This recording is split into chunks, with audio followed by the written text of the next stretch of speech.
या मालिकेच्या आजच्या भागात आपण पाहणार आहोत. तारा भैरवीला विचारत असते की तू सगळे कार्यक्रम कॅन्सल का करतेस, सावलीने तुला नकार दिला का, आणि आता त्या फिनालेची डेटसुद्धा जवळ आली, आपण काय करायचं. आणि त्यावेळी भैरवी वैतागूनच म्हणते की तारा, हे तुझंसुद्धा आयुष्य आहे ना, मग सगळंच तू मला का विचारते, तुला तुझे निर्णय घेता येत नाही का. आणि ते ऐकून तारा म्हणते की अगं मॉम, सगळ्या प्रश्नांचं उत्तर तुझ्याकडे असतं म्हणून मी तुला विचारते. आणि तसंही हे जरी माझं आयुष्य असलं ना, तरी आत्तापर्यंत मी काय करायचं आणि काय नाही हे तूच ठरवत आली आहे. मला माझ्या आयुष्याचे कधीही निर्णय घेऊन दिलेले नाही आहेस. आणि ते ऐकून भैरवी रागातच म्हणते की हो, मला जसं हवं तेच मी आत्तापर्यंत केलं आणि यापुढे सुद्धा करणार. पण आता त्या सावलीमुळे प्रॉब्लेम क्रिएट झाला आहे. आणि ते ऐकून तारा विचारते, म्हणजे तिने आपल्यासाठी गायला नकार दिलाय का. आणि त्यावेळी भैरवी म्हणते की तिच्यात एवढी हिंमत कुठे आहे. पण यावेळी तिने सारंगच्या खांद्यावरून बंदूक ठेवून चालवली आहे. आणि आता जोपर्यंत तो सारंग होकार देत नाही तोपर्यंत ती आपल्याकडे काम करणार नाही. आणि हे ऐकून तारा काळजीत पडते. दुसरीकडे रूपम कॉस्मॅटिक्सच्या ऑफिसमध्ये सखदेव आणि ऑफिसमधील इतर सगळेजण विठ्ठलाचं भजन गात असतात. सगळेच खूप आनंदात असतात. मग सारंगही त्या ठिकाणी येतो. तो सुद्धा आनंदाने त्या सगळ्यात सहभागी होतो. आणि मग त्यानंतर सखदेवचं कौतुक करत म्हणतो की वा दादा, तू तर ऑफिसचं वातावरणच बदलवून टाकलं. आणि मग ऑफिसमधील इतर लोकसुद्धा सखदेवचं खूप कौतुक करतात. पण त्यावेळी त्या ऑफिसमधील 2 लोक मात्र रागातच सखदेवकडे पाहत असतात. आणि मग त्यानंतर सारंग प्रत्येकाला आपापली कामं वाटून देतो. आणि मग त्यानंतर तो त्याच्या केबिनमध्ये जातो. त्याचवेळी त्याला भैरवीचा कॉल येतो. मात्र सारंग तिचा कॉल कट करतो, तर भैरवी चिडून पुन्हा त्याला कॉल करते. सारंग कॉल रिसीव करतो पण रागातच म्हणतो की हे बघा भैरवीजी, मी कामात आहे, जर अर्जंट नसेल ना तर आपण नंतर बोलू. पण भैरवी म्हणते की अर्जंट काम होतं म्हणूनच मी तुला कॉल केला आहे, मला तुला त्रास द्यायचा नव्हता. त्यामुळे सारंग विचारतो की काय झाले. तर भैरवी नाटक करत म्हणत असते की अरे, मला सावलीची ना खूप आठवण येते, तिला बघावंसं वाटते. त्यामुळे ना तुम्ही दोघेजण काम करा, आमच्याकडे जेवायला या, आपण निवांत गप्पा मारू. पण ते ऐकून सारंग म्हणतो की हे बघा, तुम्हाला काय हवं आहे ना ते मला व्यवस्थित माहिती आहे. आणि मुळात ना मला तुम्हाला भेटण्याची गरज वाटते ना तुमच्याशी बोलण्याची, त्यामुळे तुम्ही फोन ठेवलात तरी बरं होईल. आणि हे ऐकून भैरवी रागातच कॉल कट करते. दुसरीकडे सावली काम करत असते आणि मग ती सखदेवला कॉल करते. ती विचारत असते की दादा, काम कसं सुरू आहे. तर सखदेव आनंदाने सांगतो की साऊ, काम खूप छान सुरू आहे, सारंग सरांनी मला सगळं शिकवले. आणि ते ऐकून सावली खुश होते. मग ते सखदेवला सांगते की दादा, मी तुझ्यासाठी डबा पाठवलाय, वेळेत जेवण करून घे. आणि त्यावर तो हो म्हणत फोन ठेवून देतो. पण त्याचवेळी त्या कंपनीतले 2 लोक त्या ठिकाणी येतात, जे त्याच्याकडे आरतीच्या वेळी रागात पाहत होते. आणि मग ते सखदेव पुढे हात जोडून म्हणतात, सखदेव सर, आम्हाला माफ करा, तुमच्यामुळे आज आम्हाला आमची चूक कळली, नाही तर आमच्या हातून खरंच खूप मोठा गुन्हा घडला असता. आणि ते ऐकून सखदेव म्हणतो की एवढं काही नाही, तुमची चूक दाखवणं हेच तर माझं काम आहे ना.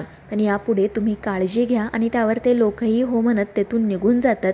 सखदेव मात्र त्याच्याच वेगळ्याच विश्वात रमलेला असतो. आणि मग तेच लोक हसतच ऐश्वर्याला कॉल करतात आणि म्हणू लागतात की ऐश्वर्या मॅडम, हा सखदेव तर खूपच भोळा आहे, त्याला फसवणं काही अवघड काम नाही. तर ऐश्वर्या म्हणते की माहिती आहे मला, पण आपलं काम लवकरात लवकर व्हायला हवं, एवढंच लक्षात ठेवा. आणि त्यावर ते लोक हो म्हणतात. तर ती अस्मी ऐश्वर्याला विचारत असते की नेमकं काय करणार आहात तुम्ही. तर ऐश्वर्या म्हणते की ते कळेलच तुला. आता जेव्हा ही ऐश्वर्या मेहेंदळे फुलप्रूफ प्लॅन बनवते ना, तेव्हा काय होतं हे बघ तू. त्यानंतर मग संध्याकाळी मेहेंदळे कुटुंबातील सगळेजण एकत्र छान गप्पा मारत बसलेले असतात.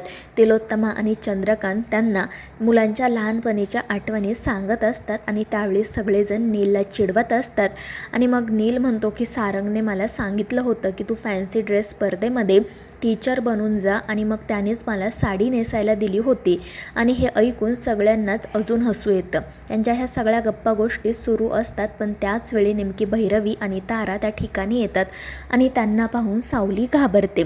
तर तिलोत्तमा विचारत असते की काय भैरवी, काय झालं, तू इथे का आली आहेस. तर भैरवी म्हणत असते की अगं, माझं महत्त्वाचं काम होतं, मी तुला कॉलही केला होता, तू बघितलं नाही का.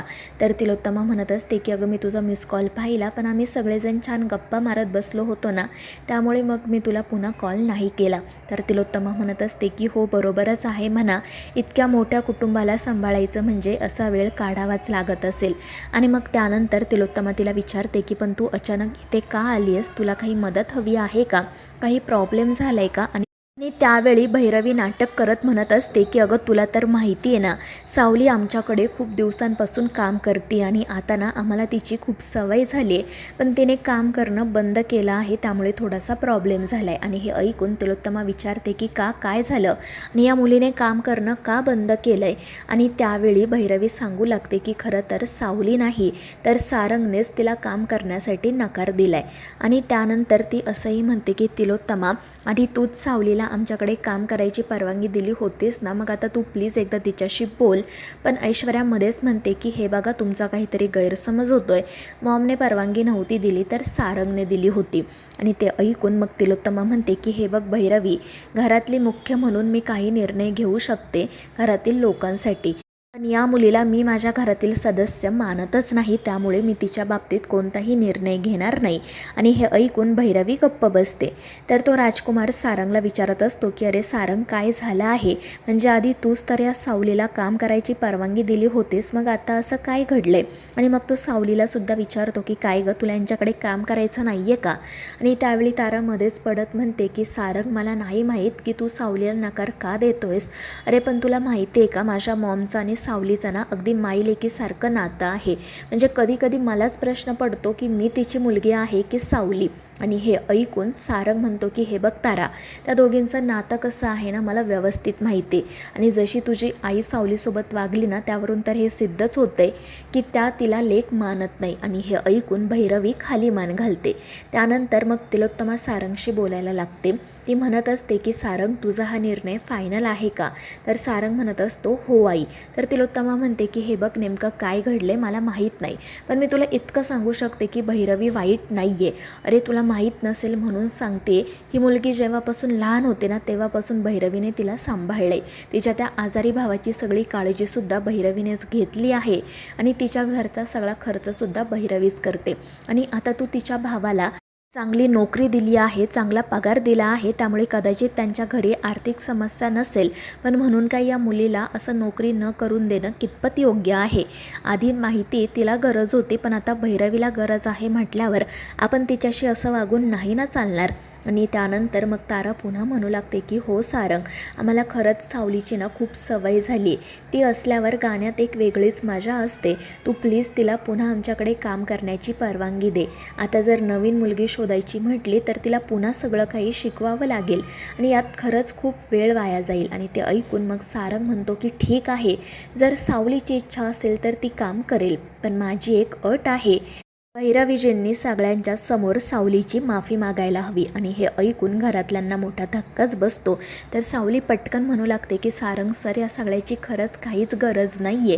पण सारंग म्हणतो की हे बघ सावली, कोणतंही काम लहान किंवा मोठं नसतं, तू त्यांच्याकडे काम करते त्यामुळे त्यांनी तुला रिस्पेक्ट द्यायला हवा. त्यांनी तुझ्यावर जी काही हुकुमशाही चालवली आहे ना ती मला पटत नाही, त्यामुळे त्यांना जाणीव करून देणं गरजेचं आहे. आणि मग भैरवीसुद्धा नाटक करत म्हणते की हो सारंग, तू अगदी बरोबर बोलतोयस, मी सावलीसोबत कधीतरी खूप चुकीचं वागते आणि आता मला त्याची जाणीव झाली आहे, आणि मी तिची नक्की माफी मागेल. आणि मग ती सगळ्यांसमोर नाटक करत डोळ्यात पाणी आणत सावलीची हात जोडून माफी मागते.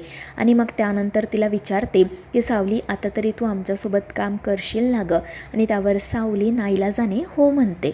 तर मित्रांनो, या मालिकेच्या पुढील भागांच्या अपडेट्ससाठी आपल्या चॅनेलला सबस्क्राईब करा.